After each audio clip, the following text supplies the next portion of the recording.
وَهُوَ الَّذِي أَنزَلَ مِنَ السَّمَاءِ مَاءً، اور وہی ہے ذات جس نے آسمان سے پانی کو نازل کیا۔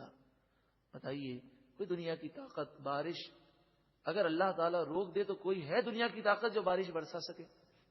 اور اگر اللہ برسانا چاہے تو کوئی طاقت ہے جو اس کو روک سکے؟ نہ سردی پر ہمارا کنٹرول ہے، نہ گرمی پر ہے، نہ ہواؤں پر ہے، نہ طوفان پر ہے، نہ سیلاب پر ہے، نہ بارشوں پر ہے، نہ زلزلوں پر کوئی کنٹرول ہے۔ صرف یہ ہو سکتا ہے کہ اطلاع مل سکتی ہے۔ چائنا کے سائنسدانوں نے سانپ پر تجربات کیے اور انہوں نے یہ دعویٰ کیا کہ ہم نے سانپ کے ذریعے یہ بات سیکھ لی ہے کہ اللہ تعالیٰ نے سانپ کو وہ طاقت دی ہے کہ زمین کے اوپر ہوتا ہے 120 کلومیٹر نیچے زمین کے جو چٹان ہلے تو سانپ اس کو محسوس کر جاتا ہے۔ یہ چائنا کے سائنسدانوں نے یہ بات کہی کہ سانپ 120 کلومیٹر نیچے تک زمین کی گہرائی میں اگر چٹانوں کی پلیٹیں ہلتی ہیں تو سانپ محسوس کر لیتا ہے، اور چونکہ جو پلیٹیں ہلتی ہیں اس کے اثرات 4-5 دن میں زلزلے کی صورت میں ظاہر ہوتے ہیں۔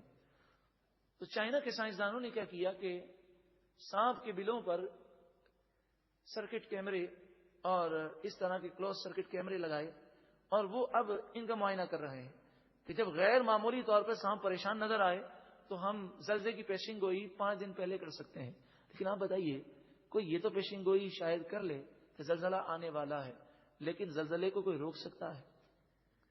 بارش آنے والی ہے، ہو سکتا ہے اس کی پیشن گوئی درست ہو، لیکن بارش کو آنے سے بھی روک نہیں سکتا، اور اگر نہیں آ رہی تو لا بھی نہیں سکتا۔ محکمہ موسمیات والے یہ تو بتا دیتے ہیں کہ ہواؤں کا رخ ہے، ہواؤں کا دباؤ ہے، لیکن کبھی یہ غور کیا کہ ہوا چلانے والا کون، دباؤ کو پیدا کرنے والا کون، بادلوں کی حرکت دینے والا کون؟ آسمان پر بادل ہوتے ہیں، پیشن گوئیاں ہوتی ہیں کہ بہت تیز بارش ہوگی لیکن بارش کا ایک قطرہ نہیں برستا، اور کبھی پیشن گوئی ہوتی ہے کہ مطلع صاف رہے گا اور مطلع صاف بھی ہوتا ہے، بغیر بادلوں کے بسا اوقات بارش برس جاتی ہے۔ تو بارش برسانے والا رب العالمین ہے۔ وَهُوَ الَّذِي أَنزَلَ مِنَ السَّمَاءِ مَاءً، وہی ہے ذات جس نے آسمان سے پانی کو نازل کیا۔ فَأَخْرَجْنَا بِهِ نَبَاتَ كُلِّ شَيْءٍ، پھر ہم نے اس پانی کے ذریعے ہر چیز کا اناج اور پیداوار کو پیدا کیا۔ اناج، غلہ، پھل سب بارش کے صدقے میں پیدا ہوتے ہیں۔ کوئی کروڑ پتی آدمی بھی ہو یا کوئی ملک سپر پاور بھی ہو، اگر 4-5 سال کے لیے بارش بند ہو جائے تو وہ بھی بنجر اور ویران ہو جاتا ہے۔ فَأَخْرَجْنَا مِنْهُ خَضِرًا، پھر ہم نے اس پانی سے سبزہ پیدا کیا۔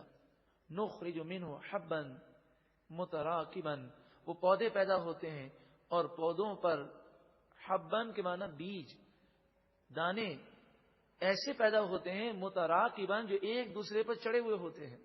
کبھی آپ نے انار کو دیکھا ہو، کبھی آپ نے پپیتے پر غور کیا ہو، کس طرح بیج اور دانے جو ہیں ایک دوسرے سے چپکے ہوئے ہوتے ہیں۔ اسی طرح گندم کے پودے کو دیکھیں، وَمِنَ النَّخْلِ مِن طَلْعِهَا، اور کھجور کی ٹہنی سے ہم نے پیدا کیے قِنْوَانٌ دَانِيَةٌ، بہت زیادہ گھنے خوشے گچھے کھجوروں کے گچھے، ایک ایک ٹہنی پر کتنے کتنے گچھے لگے ہوتے ہیں۔ یہاں پر عرض کروں کہ طلعن، یہ جو لفظ قرآن پاک میں آیا من طلعها، اس کو ذرا سمجھیے گا۔ سائنسی طور پر طلعن شگوفے کو کہتے ہیں، اور شگوفے سے مراد کیا ہے کہ اگر آپ کسی بھی درخت کی ٹہنی کو دیکھیں گے، اس ٹہنی پر پتے نکلتے ہیں، ایک چھوٹی سی ٹہنی ہے باریک سی جس پر پتے نکل رہے ہیں، تو ایک جگہ ایسی ہوتی ہے جہاں سے پتا نہیں نکلتا بلکہ پھول نکلتا ہے۔ وہ جگہ اگر آپ ٹہنی پر غور کریں تو وہ طلعن نظر آتا ہے، جس پر پتے نہیں اگتے بلکہ کلی اگتی ہے، پھر وہ کلی پھول بنتا ہے اور پھول سے پھر پھل پیدا ہوتا ہے۔ اب آپ سوچیں، ایک ہی پانی ہے، ایک ہی کھاد ہے، وہ درخت بھی ایک ہی ہے، اس کی ٹہنی بھی گرین نظر آتی ہے، کہیں سے اللہ تعالیٰ نے پتوں کو پیدا کیا اور کہیں سے اللہ تعالیٰ نے کلیوں کو اور پھولوں کو پیدا فرمایا۔ وَجَنَّاتٍ مِّنْ أَعْنَابٍ، اور انگوروں کے باغات، وَالزَّيْتُونَ، اور زیتون، وَالرُّمَّانَ، اور انار۔